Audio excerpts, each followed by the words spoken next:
Greetings po mga kababayan, narino sa mga oras nito, saan man kayo naroroon, kayo ay nasa mabuting kalagayan. Of course, kasama na rin ang inyong mga mahal sa buhay. Sa mga hindi pa po nakakilala sa akin, ito po muli si Atty. Rogelio Wong ng Batas Pinoy. Ang ating pong channel, isa pong Legal Aid Public Service Program inyong lingkod in collaboration with Integrated Bar of the Philippines, Manila Port Chapter. Alright, wag na tayo magpaligoy-ligoy pa. Bigyan po natin ng daan, no? Ang sulat po sa atin, ah, ng ating taga-subaybay, no?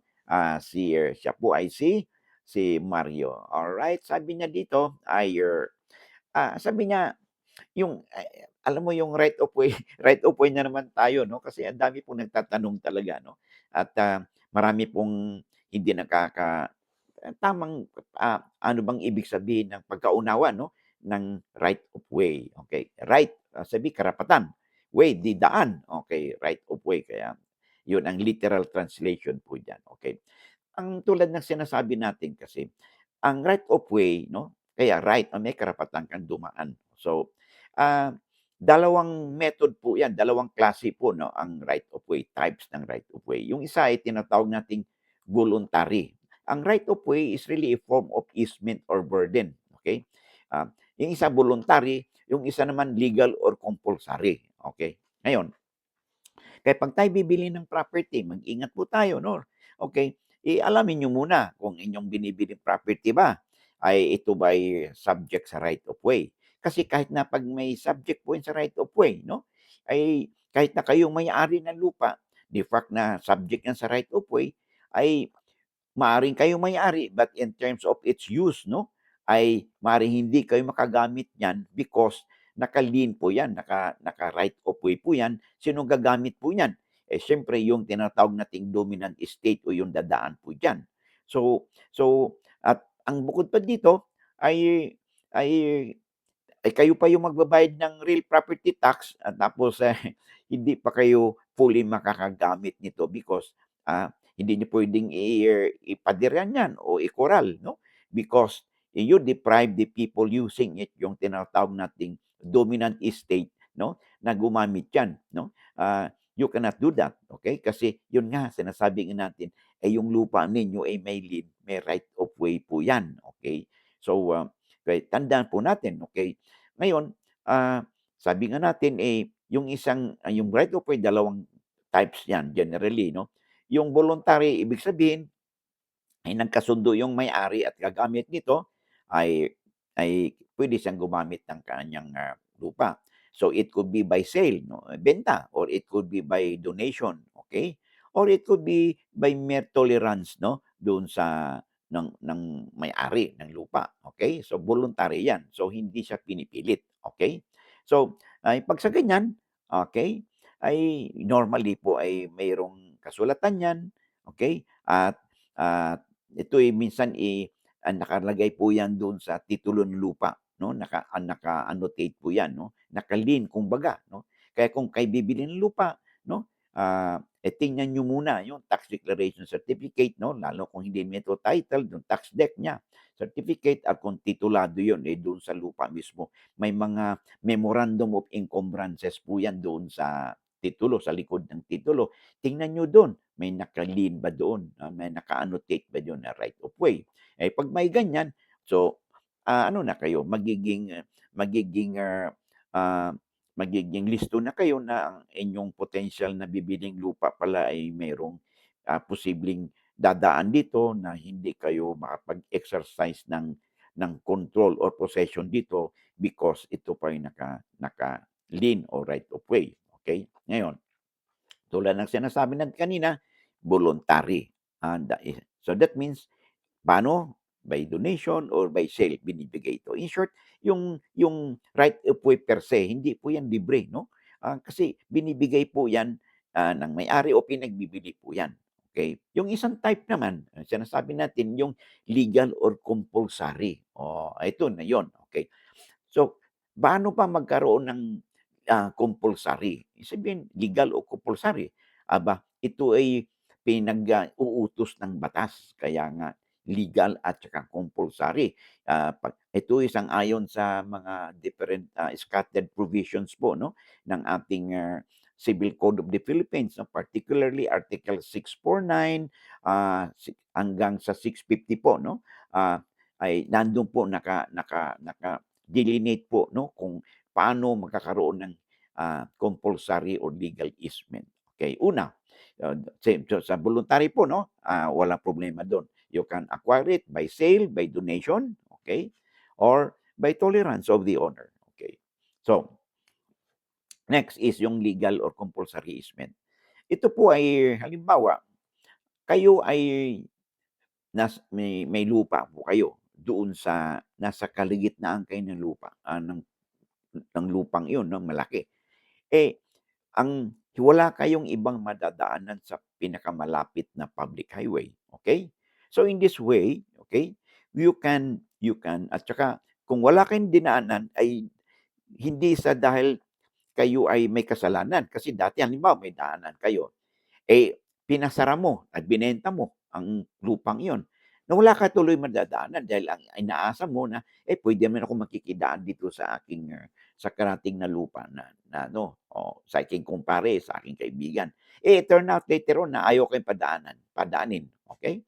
So ang gagawin ninyo ngayon, kung meron kayong nasa situation kayo na kayo ay walang madadaanan sa pinakamalapit na public highway, okay?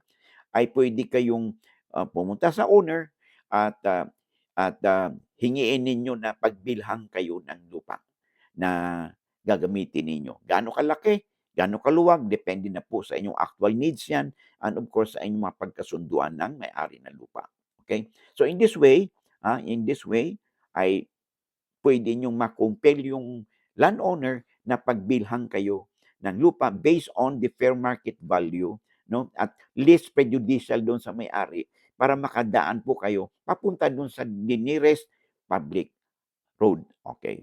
Yun, isa yan, ha. Ngayon, another is kung halimbawa bumili kayo ng lupa, okay? At, doon sa pagbili ng lupa, ang nakapaligid na lupa ay the same owner din, no? The same owner, pero wala kayong madadaanan doon sa pinakamalapit na public road, public highway na 'yan. So in this way, ay obligado po, no? Obligado po yung nagbenta sa inyo, no? Kung siya yung may-ari ng karatig na lupa, papunta doon sa nearest public highway, obligado po siya na magbigay po ng libre ng right of way. So libre, ha. Yung isa po ay hindi siya nagmamay-ari ng mga karatig na lupa na papunta doon sa nearest public highway, okay? Kaya puwede kang bumili doon sa madadaanan mo.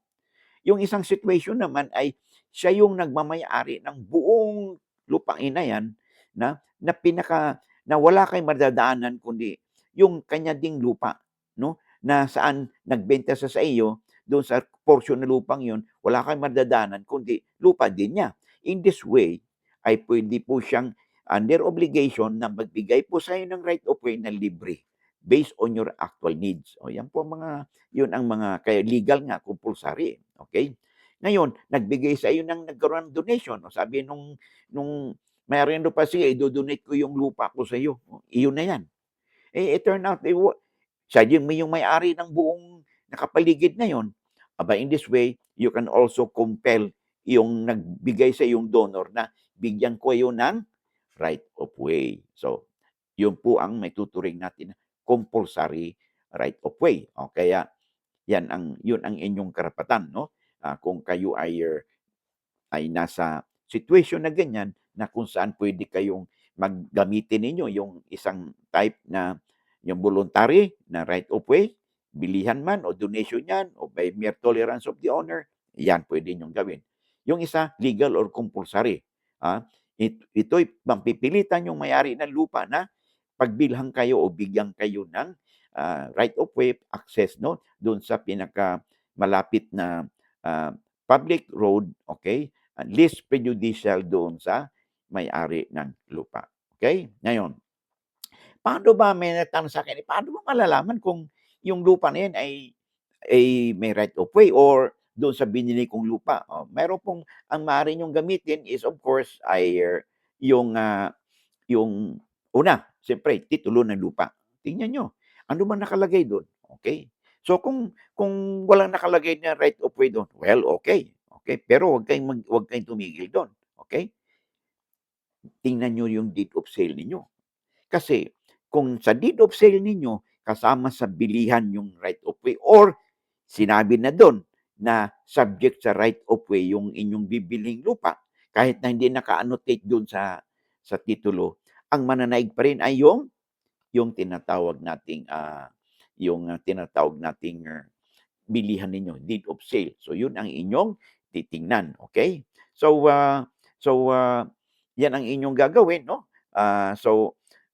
Kailangan talaga na maging listo tayo 'no, sa pagdating lalo na sa pagdating nun sa bilihan po ng lupa, alright? So, ngayon ngayon pagka yung may-ari ng lupa, okay, tandaan po natin 'no, 'pag dinaanan ng right of way yung lupa, okay, you may have the ownership, pero its use mo, paggamit po niyan, restricted na po yan. At saka very ironic po, okay, lupa mo dinaanan because na-subject yan halimbawa sa compulsory easement, okay? Okay, oh, na-subject 'yan. Ngayon, sino ba ang magbabayad ng amilyar o property tax doon sa lupa na dinadaanan 'no, because of the right of way?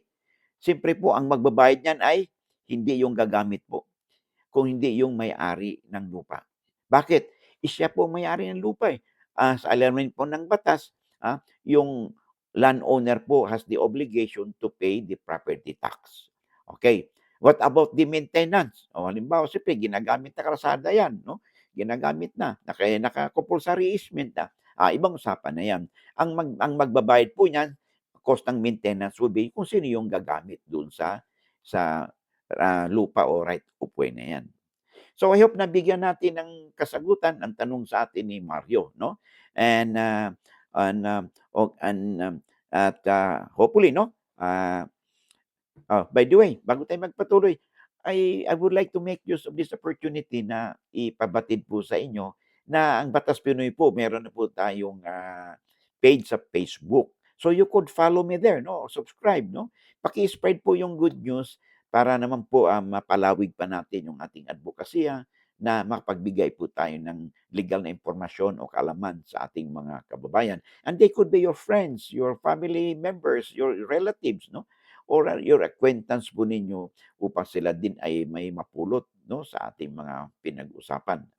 Lagi natin sinasabi 'di ba, lamang na ang may alam sa batas. Of course, I would like also to make use of this opportunity to express my thanks and appreciation doon sa mga subscribers po natin, sharers and likers po natin, viewers po natin. Because of your support ay nagkakaroon po tayo ng legal na nagkakaroon po tayo ng motivation 'no, inspiration para ipagpatuloy pa ang ating adbokasya. Kasi, kung hindi po sa inyo ay palagay ko hindi na po tayo aabot 'no, sa ganitong episode. So, I hope 'no, magpatuloy po kayo, especially 'no, sa suporta po niyo sa atin, especially yung mga likers po natin, sharers po natin 'no, subscribers, viewers na hindi po nag-i-skip ng ads. Marami pong salamat. Alright. So, by the way 'no, yung ating pong paki-spread po yung paki-spread po yung ating, ang ating, bagong balita natin 'no, na meron tayong, page, sa Facebook, okay. And, of course, ah, yung ating pong mga hindi pa nakapag-subscribe, hindi pa nakapag-follow 'no, if, if you find our videos interesting, mga comments po natin nakakatulong po sa inyo and you find it informative. Hindi naman po siguro kalabisan 'pag ako po ay makikisuyo po na isang subscribe, isang follow, isang, likes po 'no, i-thumbs up po ninyo 'no, upang sa gano'n ay mano-notice po tayo ng ating mga platforms at marami po tayong, mararating pa, ma-reach out na mga kababayan natin, okay. So, maraming salamat and I hope to see you again in the next, in the next video po natin. God bless.